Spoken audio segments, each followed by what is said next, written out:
Military centric কেন ছিল মিয়ানমারের গভর্নেন্স? বাংলাদেশ একটা হোমোজিনিয়াস কান্ট্রি। অং সানের ফিলোসফিটা কি ছিল? There should be only one nation, one state, one party, one leader. You have to deal with Myanmar leadership in a different way. Burmese people তারা কিন্তু এই তোমাদেরকে সহ্য করতে পারছে না।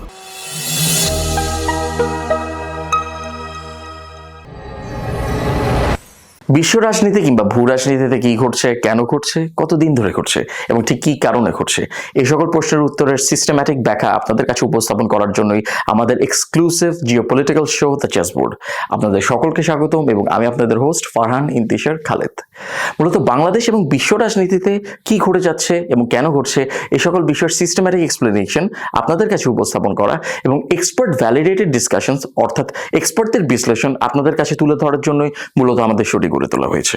আশা করি প্রত্যেকটি এপিসোড থেকে আপনারা সকলেই বুঝে নিতে পারবেন কি ডিসকাস করা হচ্ছে এবং কেন এই আলোচনাটা করা হচ্ছে। আমাদের আজকে খুবই গুরুত্বপূর্ণ একটা আলোচনা, যেখানে আমরা দেখাতে যাব যে মিয়ানমারের সামরিক এবং রাজনৈতিক নেতৃত্বের একটি সাইকোলজিক্যাল ইভ্যালুয়েশন কিংবা অ্যানালিসিস, অর্থাৎ তাদের একটি মানসিক বিশ্লেষণ, তাদের রাজনৈতিক লক্ষ্যবস্তু কি এবং তাদের নীতিগত অন্বেষণ কি হতে পারে। খুবই ইম্পর্টেন্ট এবং এটিকে আমরা একটি 2 পার্ট সিরিজে ভাগ করেছি। তবে মূল আলোচনায় যাওয়ার আগে এই ব্যাপারে ছোট্ট একটা ভিডিও দেখে আসি।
সুপ্রিয় দর্শক, আমাদের সাথে থাকার জন্য আপনাদের অসংখ্য ধন্যবাদ।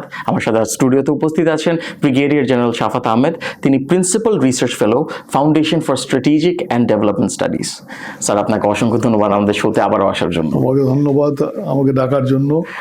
স্যার, আজকে আমরা মূলত মিয়ানমারের যে তাদের যে লিডারশিপ রয়েছে, সেটা মিলিটারি হোক কিংবা পলিটিক্যাল, সেটা একটা সাইকোলজিক্যাল ইভ্যালুয়েশন করব। তো ইভ্যালুয়েশনের ক্ষেত্রে আমি শুরু করতে চাচ্ছি যে ঐতিহাসিকভাবে যখন আমরা চিন্তা করি, তখন কিন্তু আমরা শুনে থাকি অথবা আমরা ভেবেই নিই যে মিয়ানমারের সাথে আপনার মিলিটারি রুলের একটা সম্পর্ক রয়েছে। যে আমরা হিস্টোরিক্যালি যখন চিন্তা করি তখন আগেই মাথায় আসে হয়তো একটা মিলিটারি কু অথবা মিলিটারি ইন্টারভেনশন। তো ঐতিহাসিকভাবে এতটা আপনার মিলিটারি সেন্ট্রিক কেন ছিল মিয়ানমারের আপনার গভর্নেন্স? এখন তুমি যে প্রশ্ন করছো, এই প্রশ্নের উত্তর দিতে গেলে আমাকে একটু ব্যাকগ্রাউন্ডে যেতে হবে। ব্যাকগ্রাউন্ডে যে জন্য বলেছিলাম যে ব্যাকগ্রাউন্ডটা কিন্তু খুবই সিম্পল না। যে কোনো শুধু মিয়ানমার কেন, যে কোনো দেশের তুমি যখন এরকম পলিটিক্যাল কালচার নিয়ে আলোচনা করো বা যখন লিডারশিপ নিয়ে কথা বলো, তাদের ব্যাকগ্রাউন্ডে ব্যাকে যেতে হবে, একটু গো ব্যাক টু হিস্ট্রি, তাদের ইতিহাস দেখতে হবে, তাদের মানুষকে তাদের পিপল জানতে হবে, তাদের কালচার জানতে হবে, অনেক কিছু সমন্বয়। এটা একটা আইসোলেটেড কোনো জিনিস না। তো মিয়ানমারের বেলা আমরা কিন্তু মিয়ানমারকে খুব সিম্পলি ধরে নেই যে অন্য দেশের মতো মিয়ানমার একটা দেশ। প্রতিটি দেশেরই কিন্তু একটা নিজস্ব বৈশিষ্ট্য থাকে, প্রত্যেক দেশের এক একটার এক রকম। উদাহরণ দিই, যেমন যদি বাংলাদেশকে নাও, বাংলাদেশ একটা হোমোজিনিয়াস কান্ট্রি, তাই না? যেখানে নাকি 90% একই রিলিজনের লোক বাস করে, মাত্র 10% অন্য। কালচারালি দেখো আমরা মোরলেস এক কালচারের, তাই না? ল্যাঙ্গুয়েজ একটাই, আমাকে হেটারোজিনিয়াস এলিমেন্ট নাই। গো টু ইন্ডিয়া যদি দেখো, ইন্ডিয়া ইজ হেটারোজিনিয়াস কান্ট্রি। তোর ইতিহাস যদি যাও, তোমাকে প্রতি দেখবে এটা কিন্তু একটা সবসময় খণ্ড খণ্ড রাজ্য ছিল। পাকিস্তানে কিন্তু হেটারোজিনিয়াস, যদি ইউনিটি আছে, রিলিজিয়ান একটা কমন ল্যাঙ্গুয়েজ হয়ে গেছে, কিন্তু ইন্ডিয়াতে কমন ল্যাঙ্গুয়েজ হয় নাই। Hindi is not accepted in the south. তুমি হিন্দিটা শুধু হিন্দি জোনে চলে। এমনকি তুমি যে ইস্টে যাও, ইস্টে হিন্দি হিন্দি তুমি বলতে চায় না, তারা জোর করে বলানো হয়। ঠিক মিয়ানমারের বেলা যদি দেখো, মিয়ানমার যে দেশটা এখন যে ম্যাপটা, এই মিয়ানমার স্টাডি করতে গেলে আরও কিছু জানতে হয়। যে আমি অনেক আরও আগে চলে যাই, একটা মান্ডালা পাওয়ার স্ট্রাকচার বলে একটা জিনিস ছিল, এটা নাকি আর্লি স্টেজ, যেখানে নাকি আগে কিন্তু ওই ফিক্সড বাউন্ডারি হতো না, তাই না? যে দেশগুলো হতো তাতে কিন্তু ফিক্সড বাউন্ডারি ছিল না, ইট ইউজ টু ফ্লাকচুয়েট। এখন যেমন নাকি রিজিড বর্ডার হয়ে গেছে, এখন তো বাবডার ফেন্সিং হয়ে যাচ্ছে, তখন কিছুই ছিল না। স্যার, এটা কি সোভারেন্টির আইডিয়া আসার পর থেকে আমরা এই ফিক্সড বাউন্ডারিজ কিংবা এটা মোরলেস কিছুটা এখন ওই আবার ওয়েস্টফেলিয়ান সিস্টেমে যেতে হবে। আমি ওগুলো যেতে যাচ্ছি না, ওই পুরনো ইতিহাসে মিয়ানমারে আসে, মিয়ানমার একই রাইট, যে তাই তাই মানে সোভিয়েত সিস্টেমে যখন সোভিয়েত আগেও ছিল, but Soviet use to fluctuate করতে হতো। এখন যেটা মানে এসে গিয়ে, সো আমরা যে দেখছি যে মিয়ানমার যে এখন যেটা নাকি আমরা মিয়ানমারকে যে বাউন্ডারিটা দেখি আমরা, এই যে জায়গাটা আছে, এটা এরকম ছিল না, ইট ইজ টু ফ্লাকচুয়েট। আগে বিভিন্ন সাম্রাজ্য ছিল, এবং এখানকার যে বাসিন্দা যারা, তারা কিন্তু অরিজিনাল এনিমিস ছিল। তারপরে বুদ্ধিজম চলে আসে, এবং একটা যদি দেখবে যে বুদ্ধিজমটা কিন্তু শুধু সেন্ট্রাল গুতে, ভ্যালিটাতে, ভ্যালির বাইরে যদি যাও, যেটা পেরিফেরাল এরিয়া, যেটা মিয়ানমারের ম্যাপটা যদি দেখবে, একটা সেন্ট্রাল বোলের মতো আছে, তার পেরিফেরি আছে, এবং ইনসার্জেন্সি পেরিফেরিগুলোতে, বোলের ভিতরে কিন্তু কোনো ইনসার্জেন্সি নাই। সো এই যে জিনিসগুলো কিন্তু দিস আর এফেক্টেড। কিন্তু আমরা মিয়ানমারকে সাধারণ অন্য দেশের মধ্যে নিতে পারবো না। আমরা যদি বাংলাদেশের তুলনা করি, ওভাবে তুলনা করলে হবে না। কাজে এই একটা ফ্যাক্টর। আরেকটা হলো যে হিস্টোরি যেটা হচ্ছে, আমরা দেখি যে একটা সময় বিভিন্ন সাম্রাজ্য হয়েছে, ভারতে হয়েছে, মিয়ানমারে বিভিন্ন সাম্রাজ্য হয়েছে, বিভিন্ন কি নাম বলে ডাইনেস্টি আসছে। But at the same time মিয়ানমারের কিন্তু আক্রান্ত হয়েছে অনেকবার। তোমার একসময় চাইনিজরা, মঙ্গলরা এসেছিল, অকুপাই করেছিল, চাইনিজরা অকুপাই করেছিল, তারপরে থাইরা অকুপাই করেছিল। আবার মিয়ানমারও কিন্তু ঠিক তেমনি, ওরা বিভিন্ন পূব দিকে আসে, they didn't come to the west, they went mostly to the ইস্টে গেছে।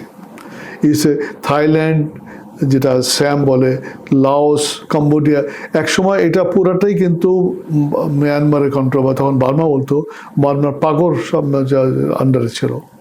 সো এই যে পরিবর্তনগুলো হয়েছে, this has created a sort of feeling among the, মানে ওখানকার যে বাসিন্দা যারা, মানে প্লেইন ল্যান্ডে, যেটাকে বাউল বলতেছি, যেটা মেইন মিয়ানমার বুঝি আমরা, বার্মান যাদেরকে বলা হয়, তাদের ভিতরে, বিকজ তারা আক্রান্ত হয়েছে। অ্যান্ড ফাইনালি দুটা, একটা ব্রিটিশ ঢুকলো এই 19th সেঞ্চুরিতে, ঠিক আছে না, ইন 3 phases, অ্যাংলো বার্মিজ ওয়ারে, ফার্স্ট, সেকেন্ড, থার্ড, আর তারপরে আবার জাপানিজরা আসলো।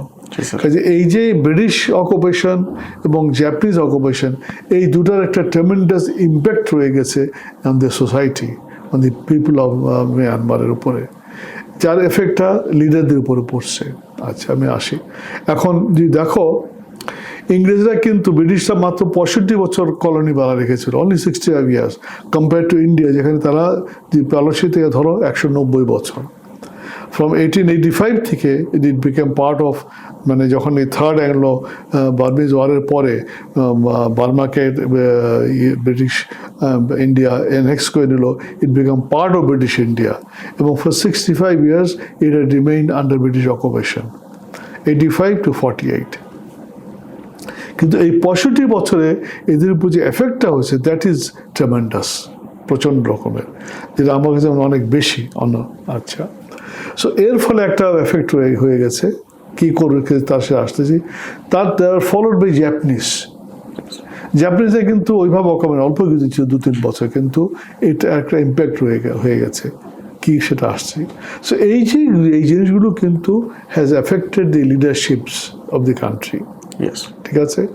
এখন ব্রিটিশরা করলো কি, এই আমি যেটা বলি যে বাউন্ডারিটা, এই বাউন্ডারি ড্র করলো ব্রিটিশরা এসে। তারা বার্মাকে ভাগ করলো দুই ভাগে। একটা করলো মিনিস্ট্রিয়াল বার্মা, যেটা নাকি বলটা যেটা, আর একটা পেরিফেরাল বার্মা যেটা করলো, যেটাকে যে বিভিন্ন স্টেটগুলো চীন, শান, কারেন, কারেনি আছে, এদিকে তোমার রাখাইন যেটা, এটা আরাকান বহুত ছিল, all this they became separate, ঠিক আছে, দুটো সেপারেট অ্যাডমিনিস্ট্রেশন করলো। আরেকটা কাজ করলো কি, দে টুক ইন্ডিয়ানস ফ্রম ইন্ডিয়া।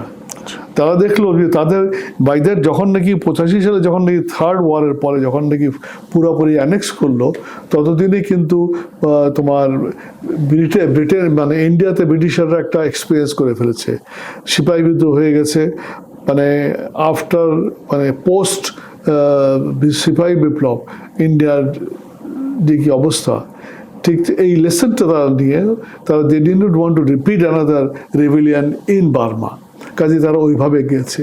সো এর একটা ইম্প্যাক্ট পড়েছে, যার ফলে নাকি ব্রিটিশ গিয়ে যে ওল্ড যে বার্মির যে সোসাইটি ছিল, যে পাওয়ার স্ট্রাকচার যেটা ছিল বা ইকোনমিক স্ট্রাকচার, যে সব চেঞ্জ করে ফেলে, তছনছ করে দেয় একেবারে।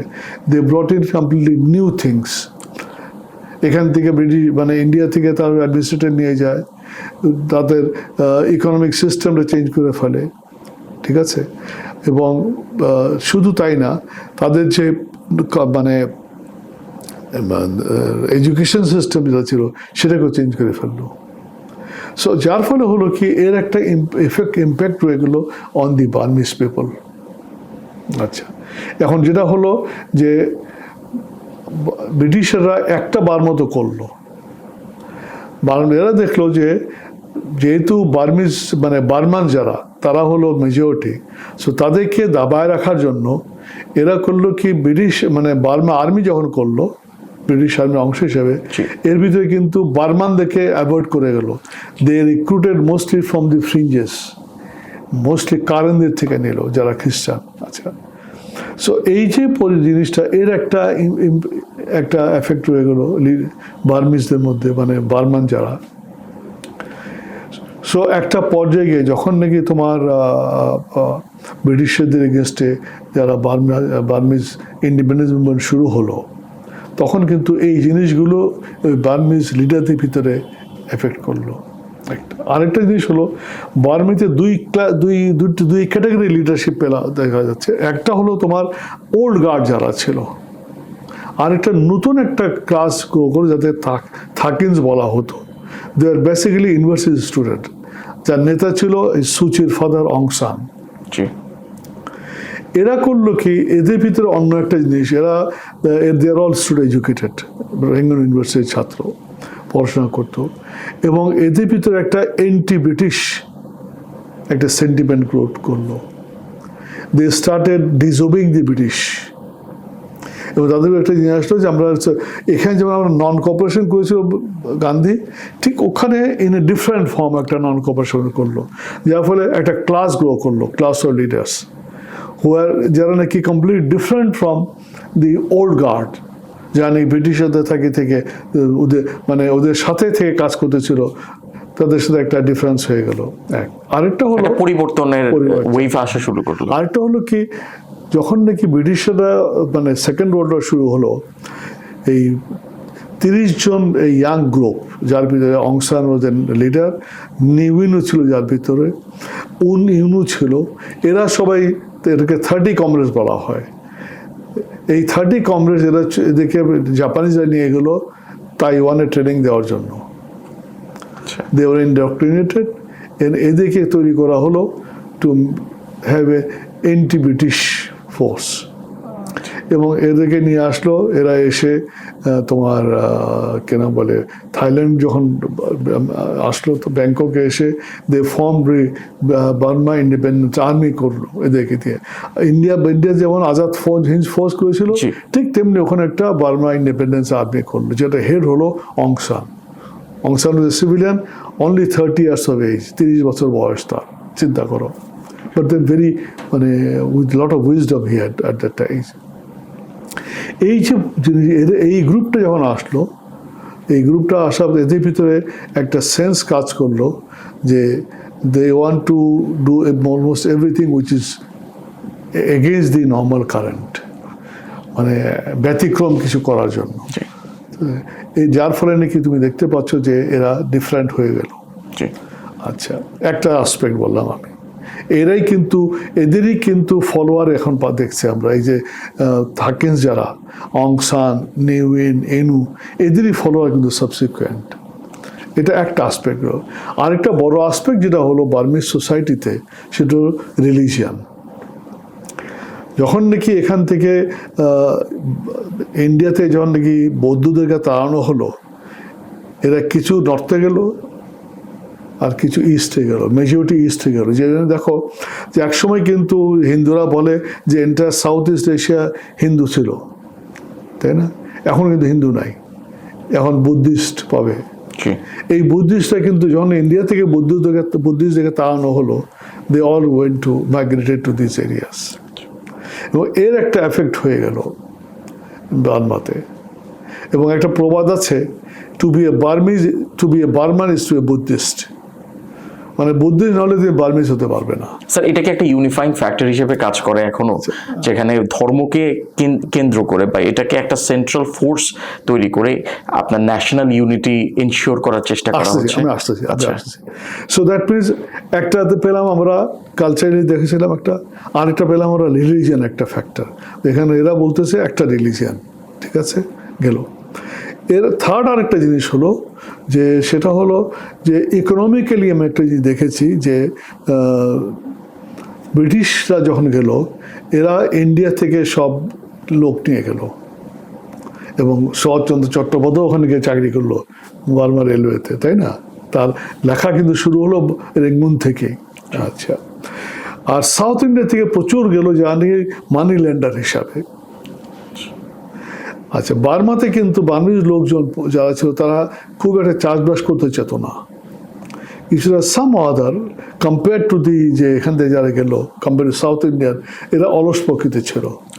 সো একটা ভ্যাকুয়াম যে ভ্যাকুয়ামটা এরা ফিল আপ করলো, এবং যার ফলে যে বার্মিজ যারা original, they were side lined. এক সময় রেঙ্গুন ডকইয়ার্ডের majority workers or Indians. So এর একটা ইম্প্যাক্ট পড়লো। দ্যাট মিনস ফরেনারদের সরাও। এই জিনিসগুলো যেটা আমি এখানে দেখাবো যে অং সান, যদিও সে আমি বললাম যে হি লিভ ফ্রি শর্ট, ঠিক আছে না, তার একটা বই আছে, দি পলিটিক্যাল লিগেসি অফ অং সান। এটাতে তুমি পাবো অনেক কিছু। সে কিছু কথা বলে গেছে, আমি খুব তোমার পড়ে শোনাই। আমি লিখেছি যে অং সানের ফিলোসফিটা কি ছিল। বলতেছে there should be only one nation, one state, one party, one leader. আচ্ছা, There shall be no parliamentary opposition, no nonsense individualism. Everyone must submit to the state which is supreme over individual. আচ্ছা, এই যে জিনিসটা, এটা কিন্তু it has a big impact on the leaders যারা ছিল, বাকি লিডার যারা ছিল। অর্থাৎ তারা কিন্তু দেখতেছে এক জাতি, এক নেতা, এক ধর্ম। So keep that in mind. So এই যে একটা মাইন্ডসেট হয়ে গেছে যেখানে অন্য কারো জায়গা নেই, ঠিক আছে। একটা এটাকে কি আমরা সাংস্কৃতিক একত্ববাদ বলে বলতে পারি স্যার, বা কালচারাল হোমোজেনিটি? এটা পুরোপুরি সাংস্কৃতিক না, কিন্তু it is political also, of course, তাই না? এবং এই যে আপনার তাদের পলিটিক্যাল যে কালচারটা, এটা কি তাদের যে কালচারাল আইডেন্টিটি, সেটা ধর্মের উপর ভিত্তি করে, সেটি আপনার বার্মিজ যে আইডেন্টিটি আছে সেটির উপর ভিত্তি করে এভাবেই গড়ে উঠেছিল, যেটা পরবর্তীতে রাজনৈতিক একটা প্রতিফলন আমরা দেখতে পেয়েছি। আচ্ছা, আমি আসছি, এটা আছে, সেটাও হয়েছে। এখন দেখো আমরা দেখছি যে এই যে একটা পাচ্ছি যে একটা পিকুলিয়ার জিনিস ডেভেলপ করে গেছে, যেখানে কিন্তু তোমার হেটেরোজিনিটি নাই। আচ্ছা, they believe in homogeneous, যে এক সব, ঠিক আছে। কিন্তু স্যার এটা তো বাস্তবে আমরা সেই প্রতিফলনটা দেখতে পাচ্ছি না। আমি আসতেছি, coming to that. আচ্ছা, গেল একটা। এখন as the time passed by, তো বার্মিজ ওল্ড গার্ডদের সাথে নিউ গার্ড, আমি বললাম একটা ক্ল্যাশ ছিল, এবং 1935-এ যখন নাকি তোমার বার্মা ভাগ হয়ে আলাদা হয়ে গেল, ইন্ডিয়া অ্যাক্ট এবং বার্মা অ্যাক্ট, 1935-এ ইন্ডিয়া অ্যাক্ট হলো, জি, আর 1935-এ বার্মা অ্যাক্ট হয়েছিল। আপ টু 35 পর্যন্ত কিন্তু Burma was part of India, এবং এটা কন্ট্রোল হতো কলকাতা থেকে। এবং রেঙ্গুন ইউনিভার্সিটির আগে 1921 সালের আগ পর্যন্ত বার্মিজ যত গ্র্যাজুয়েট তারা সবাই কলকাতা ইউনিভার্সিটি সার্টিফিকেট পেত। আচ্ছা, ঠিক আছে, ওকে। এখন যেটা বললাম যে তোমার যেটা হলো যে অর্থাৎ আমরা দেখছি যে একটা পর্যায়ে গিয়ে যে যখন নাকি ব্রিটিশরা ডিসাইড করলো যে তারা বার্মাকেও ইন্ডিপেন্ডেন্স দিবে, ইন্ডিয়াকে দেবে, ডিসাইড করে বার্মাকে দেবে। So question of local government চলে আসলো। সো ব্রিটিশরা কিন্তু অলরেডি মানে আগে থেকে তারা লোকালদেরকে ইনভলভ করেছিল, এখানে যেমন করেছিল ওখানে ইনভলভ করেছিল, এবং সিনিয়র লিডার তারা কিন্তু অ্যাডমিনিস্ট্রেশন ছিল। 1946-এ গিয়ে ওইটা চেঞ্জ হয়ে গিয়ে Aung San became the prime minister. Aung San was the man যে নাকি ক্যান্ডিতে গিয়ে অ্যাডমিরাল মাউন্টব্যাটেন, হি ওয়াজ যে নাকি দি সাউথ ইস্ট এশিয়া এন্টায়ার অপারেশনের কমান্ডার ছিলেন, হেড অফ, তার সাথে বসে, হি ওয়াজ হেড অফ দি পুলিশটা। তো ওনার সাথে বসে ওনার সাথে নেগোশিয়েট করলেন, and they decided on the independence of Burma. ঠিক আছে, আর অনেক ঘটনা আছে, যাবো না। সো দ্যাট মিনস আমরা দেখছি যে ব্রিটিশরা করলো কি, তখন ওল্ড গার্ডকে বাদ দিয়ে নিউ গার্ডে চলে গেল অং সানের কাছে। অং সান একটা ক্যাবিনেট করলো অফ কনসিস্টিং অফ অল, তার যে 30 কমরেডস আর ফ্রেন্ড তাদেরকে নিয়ে করলো একটা ক্যাবিনেট, এবং এইটা কিন্তু ওই ওল্ড গার্ডের সাথে ক্ল্যাশ হয়ে গেল। আচ্ছা, অ্যাজ এ রেজাল্ট, প্লাস আরও কিছু ফ্যাক্টর ছিল, তো যাবো না। Aung San and the most of the cabinet members were associated on Sunday, একটা ছুটির দিন তারা ক্যাবিনেট মিটিং করতেছিল, এবং সেই ক্যাবিনেট মিটিংয়ের সময় দে are all killed in that মিটিংয়ে, ইনক্লুডিং, আচ্ছা ওখানে 2জন মুসলমান ছিল ওই ক্যাবিনেটে। আচ্ছা, আমি আসতে রোহিঙ্গার ব্যাপার নিয়ে পরে যে কখনো কথা বলো। সো অং সানের ক্যাবিনেটে কিন্তু রোহিঙ্গা ছিল, মানে মুসলমান ছিল। So that means he had kept them. আচ্ছা, ওরা মারা যাওয়ার পরে যখন এই প্রশ্ন আসলো who will become the next leader, U Nu যে নাকি প্রাইম মিনিস্টার ছিল, president U Nu, he was sick, সে অসুস্থ, জ্বর ছিল বলে he could not attend the cabinet meeting, থাকলে কিন্তু সেও মারা যেত। So he too was the leadership. Alright, অর্থাৎ আমরা দেখছি যে ওই ওল্ড গার্ড যারা, তারা এই অ্যাসোসিয়েশনের পরে তারা যারা যে কজন ছিল, they are also thrown out. Trial হলো যে ওটা was will not go. So question came of the independent Burma. ঠিক আছে, এখন আরেকটা মজার জিনিস বলি, দি বার্মিজ সোসাইটিতে একটা বড় জিনিস যেটা প্লে করে এখনো, মানে এতদিন এই 21st সেঞ্চুরিতেও, তারা কিন্তু সোর্সাইতে বিশ্বাস করে। আচ্ছা, তারা এখন অ্যাস্ট্রোলজিতে বিশ্বাস করে। They have tremendous faith on the monks, ভবিষ্যৎবাণীতে বিশ্বাস করে। এবং মজার জিনিস বললি, দেখো, independence declaration of Burma was done at what time? Can you guess? না sir, At 4 a.m. in the morning. আচ্ছা, তখন যে তোমার একজন জ্যোতিষী বললেন, উনুকে বললো যে বেস্ট টাইম হলো ভোর রাত্রি 4টার সময়। আচ্ছা, so the last governor of British governor যে ভদ্রলোক, তার ওয়াইফ গেলেন না, উনি এবং ওনার মেয়ে সারা রাত্রি জেগে ভোর 4টার সময় হি অ্যাটেন্ডেড দ্যাট সেরিমনি। আচ্ছা, বিকজ ওই জ্যোতিষী বলছে। এবং তাদের ক্যাপিটালটাও তো যখন আপনার পরিবর্তন করা হয় তাদের ওটা আছে, তখনও কিন্তু একইভাবে আরো অনেক ঘটনা আছে। এবং ইউনু যখন নাকি ক্যাবিনেট মিটিং করবে, তাকে টাইম দিল, এ পার্টিকুলার টাইম, ওথ কখন নেবে। The time was given at 12 o'clock. So they took the oath exactly at 12 o'clock. এগুলো কি আগে থেকে তারা নির্ধারিত করে রাখতো, যেখান থেকে মানে মনীষীরা যেভাবে করে তাদেরকে নির্দেশনা দিত, ওটা তারা ফলো করতো, ওরা যেত একেবারে, এখনো যায়, মানে টু দ্য ওয়ার্ড, এখনো দেখবে। এবং এই যে মংস যারা আছে, দে আর এখন রেভারেন্ড, সেখানে যে যাও, তারা বিশেষ করে সিনিয়র মং যারা, they live very posh life, তাদেরকে গভর্নমেন্টও প্যাম্পার করে, তাদেরকে সব কিছু দেওয়া হয়। সাধারণ লোক আর কিছু থাক বা না থাক, ওই মং যারা, তারা কিন্তু they get all the benefits. আচ্ছা, গেল একটা। সো বার্মা ইন্ডিপেন্ডেন্ট হয়ে গেল। কারণ বার্মা ইন্ডিপেন্ডেন্ট হয়ে গেলে একটা পরিচয় ওদের পাংলং কনফারেন্স বলে একটা কনফারেন্স ছিল। যেহেতু যা বললাম তোমাকে, যেহেতু পেরিফেরিতে যাওয়া ছিল, তো ব্রিটিশরা ডাইলেমাতে পড়লো কী করবে, মানে how will they give the independence.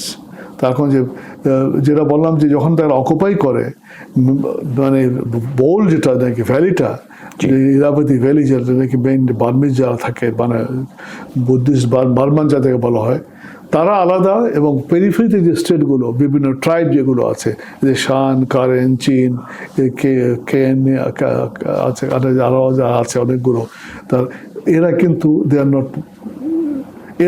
didn't want to become part of Burma. এই অং সান ভিজিটেড অল দিস ট্রাইবস, তাদের সাথে কথা বলছে, এবং পাংলং একটা এগ্রিমেন্ট হলো যে for 10 years it will B A federal government, union of Burma হবে। 10 বছর পরে আমরা আবার চিন্তা করে দেখব যে whether it should continue or not. আচ্ছা, তো স্যার এই যে উনি যে হেটারোজেনিটির যে কনসেপ্ট আছে সেটা থাকা সত্ত্বেও, হ্যাঁ, যে এখানে এতগুলো গোষ্ঠী রয়েছে, তাদের অস্তিত্ব থাকা সত্ত্বেও তিনি কিন্তু চেয়েছিলেন, আপনি যেটা বললেন, one state, one party, one leader, one religion. হ্যাঁ, এটা কি স্যার পরবর্তীতে বাস্তবায়ন সম্ভব হয়েছিল? কারণ আমরা কিন্তু দেখেছি আসতেছি। জি স্যার, এটা হয়েছে কেন, এই যে লিডারশিপের কথা বললে কেন জানার জন্য আমরা মুশকিল বুঝি, আমরা যখন এই ডিল করতে চাই, আমরা সাধারণত অন্যান্য দেশের যে নেতাদের সাথে যে ডিল করি, আমরা এখানে যদি তাদের ওইভাবে ডিল করি তাহলে কিন্তু কাজ হবে না। আচ্ছা, you have to deal with Myanmar leadership in a different way. You have to understand their psychology, you have to understand তাদের যে কি বলে ওদের স্ট্র্যাটেজিক কালচারটা জানতে হবে, তারা কেন এটা করে বা কেন একটা কাজ করে। স্যার এখানে আমি একটু ইন্টারজেক্ট করি, তাদের স্ট্র্যাটেজিক কালচার সম্পর্কে একটা কথা বলা হয়, আমি কিছু পাবলিকেশনে পড়েছিলাম যেখানে বলা হচ্ছিল তারা they have a fear of fragmentation, যে হয়তো ভেঙে যেতে পারে। তাদের যে জাতীয় ঐক্য রয়েছে, যে পরিচয় এবং আপনার আইডেন্টিটির উপর তারা তাদের জাতীয় ঐক্য প্রতিষ্ঠিত করেছে, সেটি হয়তো ভঙ্গুর হতে পারে বা ভেঙে যেতে পারে। তো সেদিক দিয়ে হচ্ছে তাদের মধ্যে একটা ফ্র্যাগমেন্টেশনের ভীতি কাজ করে। এটা কি স্যার সত্য? সত্য, 100% সত্য। আমি আসতেছি আচ্ছা এটাতে। এই যে বললাম তোমাকে যে ওয়ান নেশন ওয়ান, কারণ দিল কেন, দেওয়ার কারণটা হলো যেটা বললাম যে এরা কিন্তু আলাদা হতে যাচ্ছে, তারা কিন্তু বার্মার আন্ডার ছিল না তারা কখনো। যেটা বললাম যে ব্রিটিশরা যাওয়ার আগে যে মান্ডালা সিস্টেমে যেটা ছিল, একটা সেন্ট্রাল অথরিটি ছিল, তার পেরিফেরিতে ছোট ছোট অনেক ছিল, তারা দেওয়ার মানে ঠিক ডাইরেক্টলি আন্ডার কমান্ড না, বাট তারা তাদের সুযোগটা মানত।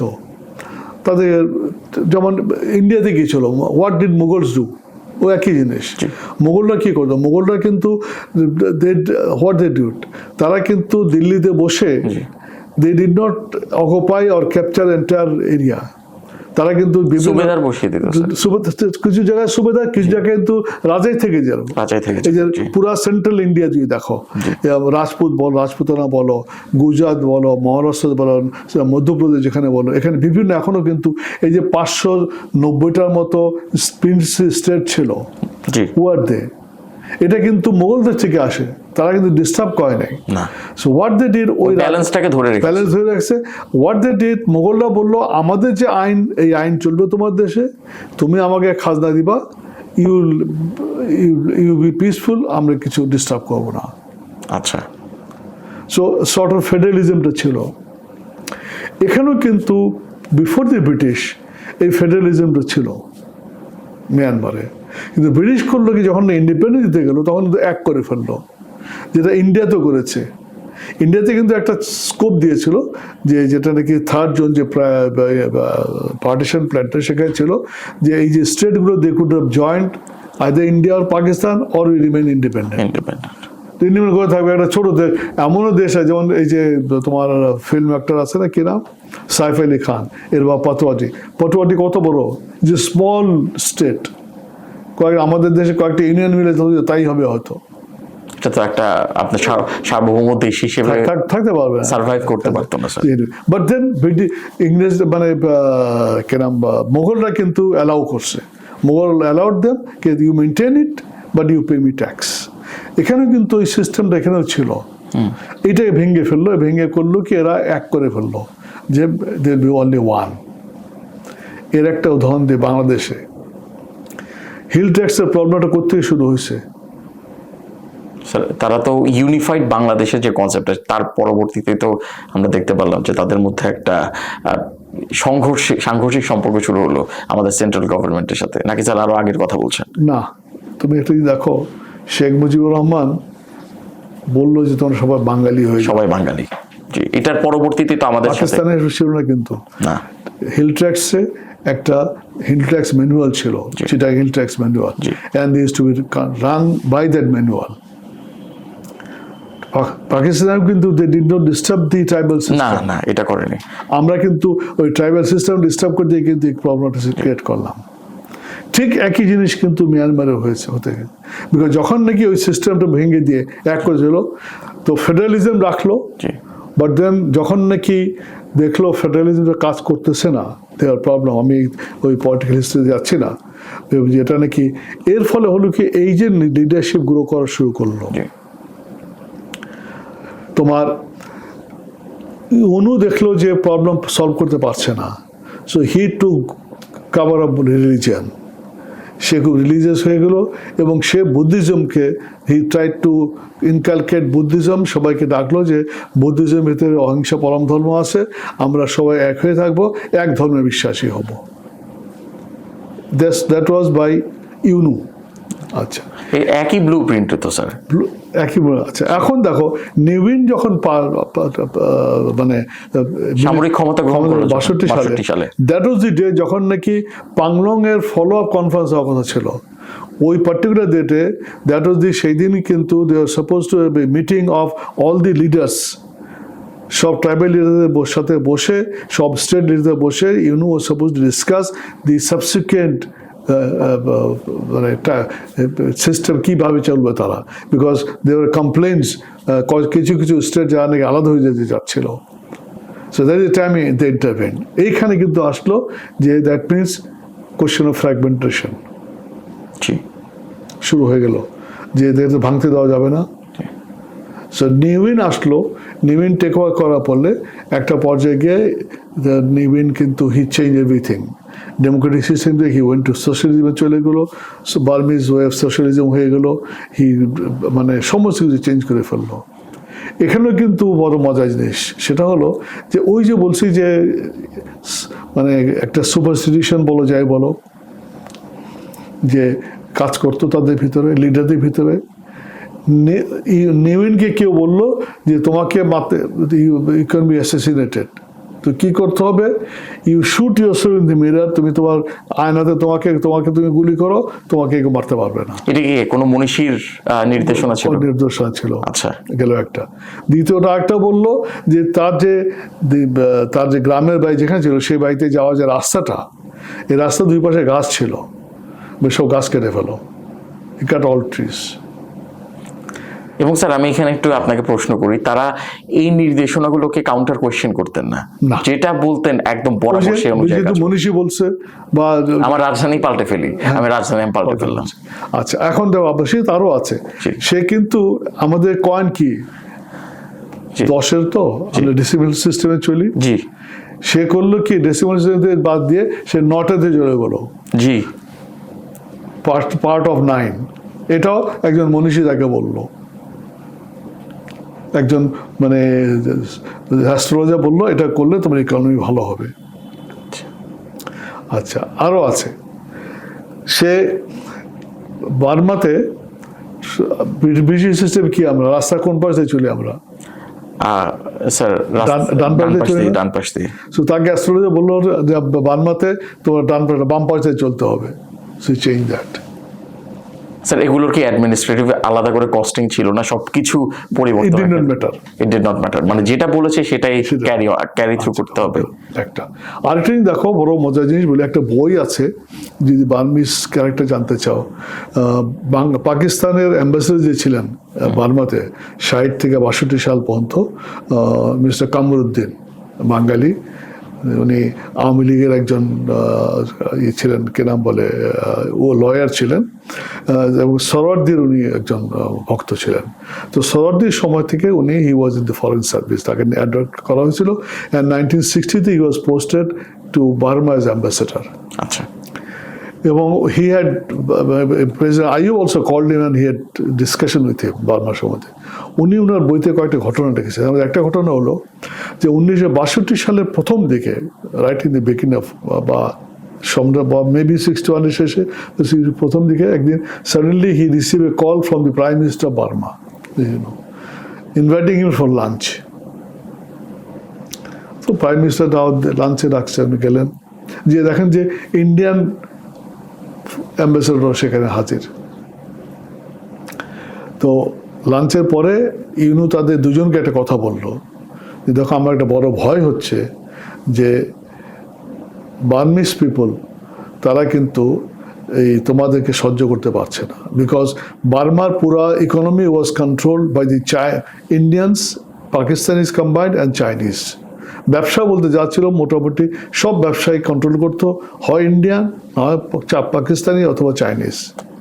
সো তুমি নিয়ে যাও এদেরকে, they may be otherwise they may be evicted from here, he suggested. And they are both বলতেছে, কম্পিটিশন লিখতেছেন যে আমরা ওনার কথা শোনার পরে we did not talk to each other, দুই অ্যাম্বাসেডার বলছে আমরা বাসায় গিয়ে রাত্রেবেলা কথা বললাম যে এটা কী বললো, উই আর দে সো স্টান যে আমাদের চুরিতে বলছে।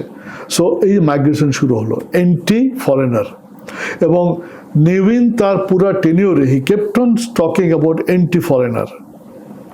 তার ছিল যে এই যে ফরেনাররা আসছে, এর এখানে এসে আমাদের লুটপাট করতেছে, এদের ভাই বোন ফ্যামিলি বিভিন্ন দেশে আছে, এর এখান থেকে টাকা লুট করে ওদের কাছে পাঠায় দেয়। এদের কালা বলতো, ফরেনার কালা, কালারা এই কাজ করে, এভাবে করে বলতে কালো, কালা মানে ওই কালা মানে কালা শব্দ অর্থ হলো ফরেনার, ফরেনার কালা। আচ্ছা, যে ফরেনাররা এদেরকে কারা, এরা Chinese, Indian, Pakistanis mainly, plus কিছু যা নাকি ওই থাইল্যান্ডের ছিল, বাট মেইনলি এই তিনটা গোষ্ঠী। তাহলে তো স্যার আমরা একটা প্যাটার্ন দেখতে পাচ্ছি। প্রথমে শুরু হয়েছিল যে একটা one state one nation one state, তাদের ওয়ান লিডারশিপ, ওয়ান রিলিজন, এর উপর ভিত্তি করে একটা সরকার এবং একটা দেশ গঠন করা। এখন আমরা দেখতে পাচ্ছি যে অ্যান্টাই ফরেনার সেন্টিমেন্ট, যে হচ্ছে যারা বিদেশি ছিল তাদের চোখে তাদেরকেও দেশ থেকে বিতাড়িত করা। তাহলে তো মানে তাদের যে military culture, military leadership culture, সেখানে তো একটা আমরা খুবই অ্যান্টাই ফরেনার সেন্টিমেন্ট দেখতে পাচ্ছি। ওকে, তুমি ধরতে পারছো এখন। আচ্ছা, সো ইউ ক্যান এখন তুমি দেখো, এটাকে ফলো করো। সো এখন লিডারশিপটা কেমন হবে তাহলে চিন্তা করো। এই যে জিনিসটা, এই জিনিসগুলো কিন্তু স্লোলি গ্র্যাজুয়ালি প্রতিফলিত হচ্ছে, ঠিক আছে?